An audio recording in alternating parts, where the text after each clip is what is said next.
Hey guys, it's Sean here. Today we're at the 6th bed, which we've been working on for nearly like a year now, I'm going to say. But it's good news. I mean, there's a sign over there. It's 44 student rooms, which means there's good demand in the area, so it's healthy competition, because I'll be worried if there's no demand for students. And would you rather live in a halls with like 44 students, or would you want one with like 4 ensuite rooms and like some studios? But anyways, I've not been here for the last few weeks. There have been some changes, so I'm going to do some raw footage of like what it looks like, my reactions to what progress has been made, and I'll talk you through everything else.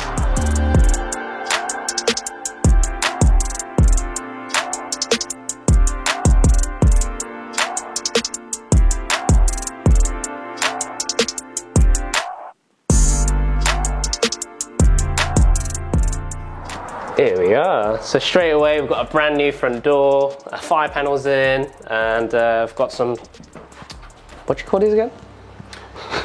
Five buttons. So straight away we've got a brand new front door. You can tell our electricians have been in, put the 5 panels in, they've done all the fittings on second fix. We'll start off with room 1. In room 1, we've got all our second fix electrics in, and I believe the plumbers have done some pipe work as well. Now, to give you a bit of a background with this property, we moved away from one contractor on another job who was literally halfway through this, and then all of a sudden decided to walk off site because they just don't want to work with us, and it's fine. I think the main thing is when a new contractor comes in, they will start to find things that I wouldn't have saw, and the other guys probably would have got away with if we finished the whole project. So there was problems with the electrics. We had to test every socket, every switch, every fitting basically before they could carry on. At the end of the day, they've got to sign off their certification, so they were not going to botch the job, as the builder said. And things with plumbing as well. We found out the drains weren't at the right levels.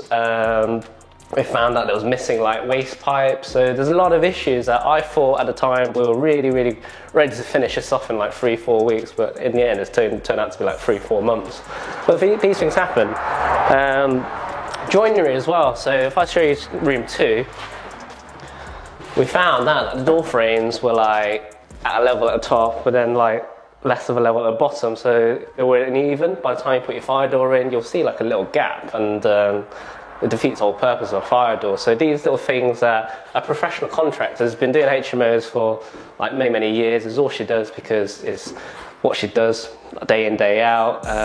You can tell like her knowledge really brought the best out of this project, because if we had just let the previous guys carry on, we would have ended up with like issues with drainage. I mean, I think there was this pipe here actually, it was actually going that way.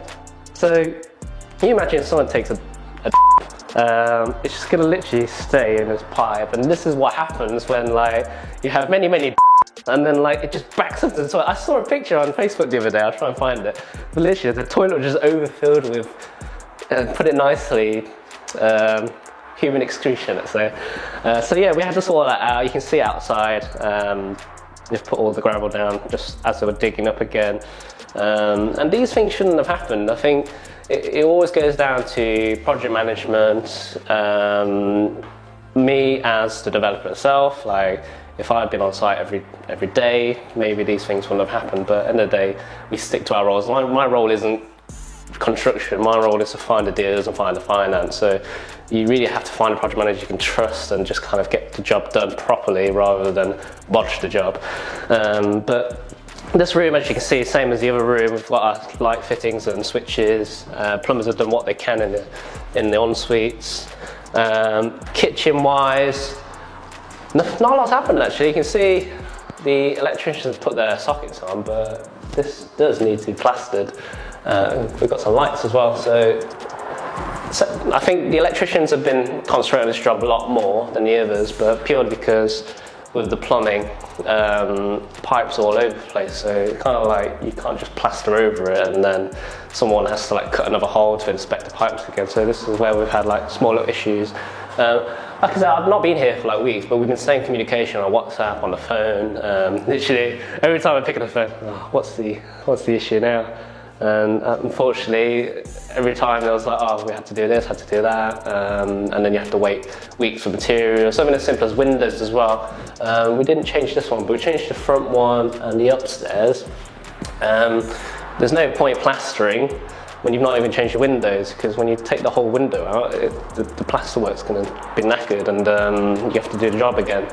So again, just organising, which a project manager should really do, because you don't just get trades in, do the job and do the job again, because it's just going to cost you more money. And again, you've got to factor in timescales, and windows are taking, 6-7 weeks, I think it was. I'll just take you guys outside. Outside you can see the dormer. It's been finished on the back. There is a little bit left on the side, purely because scaffolding, you can't just put your scaffold next door. They've been quite hard to get hold of, but that's all that's left of with the dormer there. You can see a little bit on that side as well. So we're missing some cladding over there.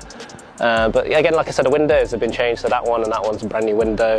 And again, because that's been done properly, they can carry on plastering upstairs. But that's it for outside. We've not done any extensions. I think when everyone's done, we're going to tidy up the gardens, and this will be a nice communal space for students to hang out in.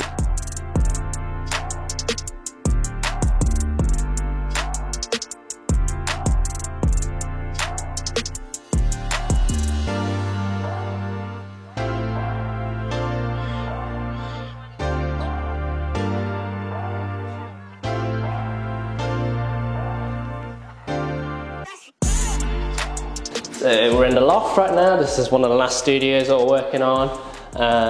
You can see the electricians have been in, they've done all their bits and bobs. We are waiting on kitchens right now, so as soon as the kitchenettes are in, the plumbers can put their sinks in, they can put the bathrooms in, and then we're pretty much on the long stretch home. But you can see here we've done some inspection holes again, like things are just plastered over, and like it should be like a socket here, should be like, they didn't even know the socket's there until they started like inspecting. But it's good to see that we didn't have to cut so many holes in, and these are quite easy to patch up. But we are where we're at. I think this one's definitely been a massive learning curve, just purely because of dealing with contractors and kind of being let down, I'm not going to lie, because I did think they were quite a big construction firm, but I've seen from like other clients that they've not been doing a good job with timescales. It might be just this year, it might be a one-off that everyone's just really busy, and then like prices have gone up, so then they've had to go back and find little extras to add in. I can only speak for myself. Right now, we're here where we're at. I think we're probably about a month and a bit away. Hold me to that. Month and a bit away. We'll do another video and see where we're at with furnishings and all that stuff. But that's it for today. Remember to hit the subscribe button and notification bell to stay tuned with our weekly updates.